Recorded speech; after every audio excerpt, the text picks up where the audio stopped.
ہمارے پاس ایک سوال موجود ہے اور ایک خاتون نے یہ سوال پوچھا ہے کہ آقا صاحب میں اپنے شوہر سے خلا لینا چاہتی ہوں، الگ ہونا چاہتی ہوں، لیکن میرے شوہر طلاق دینے کے لیے راضی نہیں ہو رہے اور کسی بھی صورت میں راضی نہیں ہے۔ میں نے یہ سنا تھا کہ اگر شوہر زبردستی کرتا ہو، بدتمیزی کرتا ہو، بدسلوکی سے پیش آتا ہو تو عورت جو ہے وہ حاکم شرع یعنی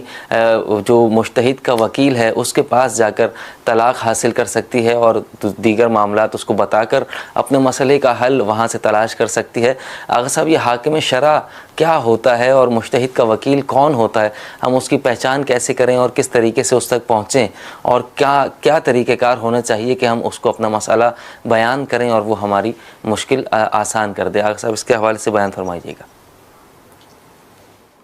دیکھیں یہ مسئلہ کئی دفعہ بیان کیا جا چکا ہے، میں آج اس کو پھر سے دہرائی دیتا ہوں، اور وہ یہ کہ بنیادی طور پر یعنی قرآن کی روشنی میں طلاق کا جو اختیار ہے وہ مرد کو دیا گیا ہے۔ مرد چاہے تو طلاق دے چاہے طلاق نہ دے، البتہ ایک صورت ہے کہ جس میں عورت بھی جب چاہے طلاق لے سکتی ہے، اور وہ صورت یہ ہے کہ مرد یعنی نکاح پڑھتے وقت یا بعد میں بیوی کو وکیل بنائے کہ میں تمہیں وکیل بناتا ہوں کہ تم جب چاہو میرے وکیل کے طور پر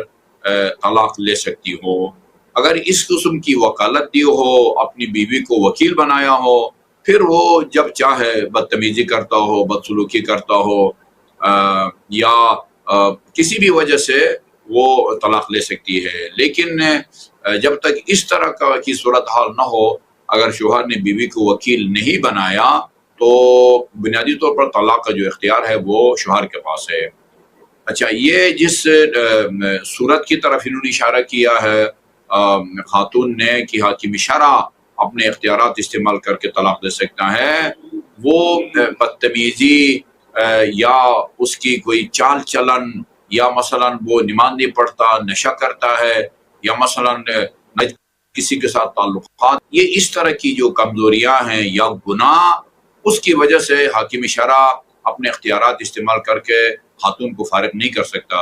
جن صورتوں میں حاکم شرع اختیار استعمال کر کے فارغ کر سکتا ہے وہ یہ کہ وہ خرچہ نہ دیتا ہو یا خرچہ نہ دے سکتا ہو، اس کو طریقے سے بساتا بھی نہیں ہے اور فارغ بھی نہیں کرتا، ایسی اس کو لٹکائے رکھا ہوا ہے، یا مثلا ایسی چھپتا پھرتا ہے کہ تاکہ کوئی اس سے رابطہ نہ کر سکے، حاکم شرع اس سے رابطہ نہ کر سکے۔ یہ اس طرح کی کچھ صورتیں ہیں کہ جہاں پر حاکم شرع کو یہ اختیار ہوتا ہے کہ وہ اپنے اختیارات استعمال کر کے اس کو کہے کہ بھئی یا اس کو خرچہ دو، یا مثلا یا حقوق زوجیت ادا نہیں کرتا۔ ایک صورت یہ بھی ہے، حقوق زوجیت ادا نہیں کرتا۔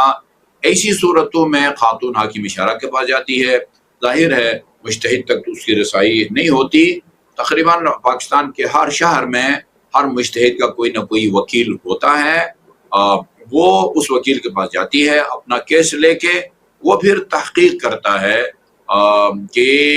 یہ خاتون جو دعویٰ کر رہی ہے آیا وہ دعویٰ صحیح ہے، یعنی گواہوں کی گواہی کی روشنی میں اگر حاکم شرع کو اس بات کی تسلی ہو کہ یہ جو کچھ یعنی حاکم شرع اپنے اختیارات استعمال کرنے کی جو صورتیں ہیں ان میں سے اگر کوئی صورت بنتی ہو تو وہ اختیارات استعمال کر کے فارغ کر سکتا ہے، ورنہ صرف جیسے کہ یہ خاتون کے نظر میں جو جواز ہے حاکم شرع کے طلاق دینے کا، وہ بدتمیز ہے، بدسلوکی کرتا ہے، یا مثلا وہ مثلا چال چلن کردار اس کا صحیح نہیں ہے، یہ وہ صورتیں نہیں بنتی ہے، یا مثلا وہ تشدد کرتا ہے، بہت زیادہ تشدد کرتا ہے، یہ ثابت ہو جائے تو تب وہ استعمال کر سکتا ہے، ورنہ صرف خاتون کی خواہش کی بنیاد پر یا جو صورت یعنی ہماری کالر نے بیان کی ہے، حاکم شرع اپنے اختیارات استعمال نہیں کر سکتا۔